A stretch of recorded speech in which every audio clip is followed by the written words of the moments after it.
ইতালিতে ঠান্ডার দিন মানেই হচ্ছে বৃষ্টি। বৃষ্টি তো একটানা এক সপ্তাহ, অনেক সময় 10 দিনও চলে যায়। বাসা থেকে তেমন বের হতেই পারি না কারণ এই বৃষ্টির জন্য। তো ওই দিনের ওয়েদারটা এত বেশি সুন্দর ছিল, তার উপরে হাজবেন্ডও ছিল বাসায়। তো সে বলছিল যে চলো আমরা বাহির থেকে ঘুরে আসি। আর সে বলছিল যে আজকে আমি তোমাকে অনেক ভাইরাল একটা জিনিস খাওয়াবো। অনেকদিন যাবত ফেসবুকে ঘুরছিল, যেহেতু সে আমাকে যেখানে নিয়ে যাবে সেই জায়গাটা আমার বাসা থেকে মোটামুটি অনেক বেশি দূরে। আমিও বলছিলাম যে আমি অনেকদিন যাবত কলোসিয়ামের ওইদিকে যাই না, তাহলে ওই দিক দিয়ে যাওয়া যায়। যেহেতু বৃষ্টি ছিল তাই আর আমরা কলোসিয়ামের সামনে নামতে পারিনি, তো ওইখান থেকে চলে গিয়েছিলাম রেস্টুরেন্টে। এত বৃষ্টি ছিল কিন্তু তারপরেও কলোসিয়াম আর ওইখানে বৃষ্টিতেই মানুষ ঘুরে ঘুরে দেখছিল। এখানে তো সবসময় ভিড় থাকে, তো দেখতে দেখতে আমরা চলে এসেছি সেই কাঙ্ক্ষিত খাবারটা খেতে। ডেকোরেশন দেখে অনেকে হয়তো বুঝেও ফেলেছেন যে আমরা কোন রেস্টুরেন্টে চলে এসেছি। আমরা আজকে খেতে চলে এসেছি কাবুলি বিরিয়ানি, যেটা নাকি শুধুমাত্র ফেসবুকেই দেখছিলাম এবং অনেক অনেক রিভিউ দেখেছিলাম। আর এখানে সবচেয়ে বেশি আমার কাছে ভালো লেগেছে এই জিনিসগুলো। এই মিষ্টি নিমকিগুলো আমার অনেক বেশি পছন্দ। তো হাজবেন্ড দেখে আমাকে ডাকাডাকি শুরু করছিল যে দেখো তোমার প্রিয় জিনিস এইখানে পাওয়া যাচ্ছে। তো আমি আসার সময় এখান থেকে অনেকগুলা নিয়ে এসেছিলাম। এইখানে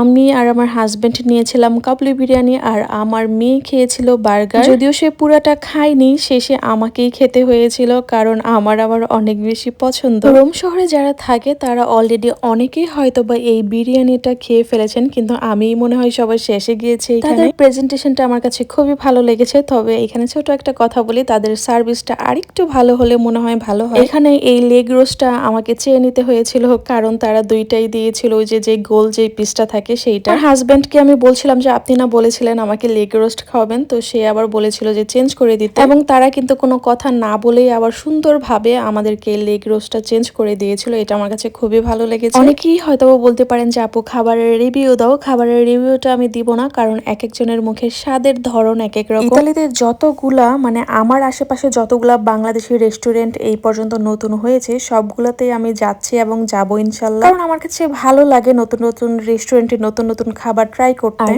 এই বিরিয়ানিটা কে কে খেয়েছেন অবশ্যই কিন্তু কমেন্ট করে জানাতে ভুলবেন না। আল্লাহ হাফেজ।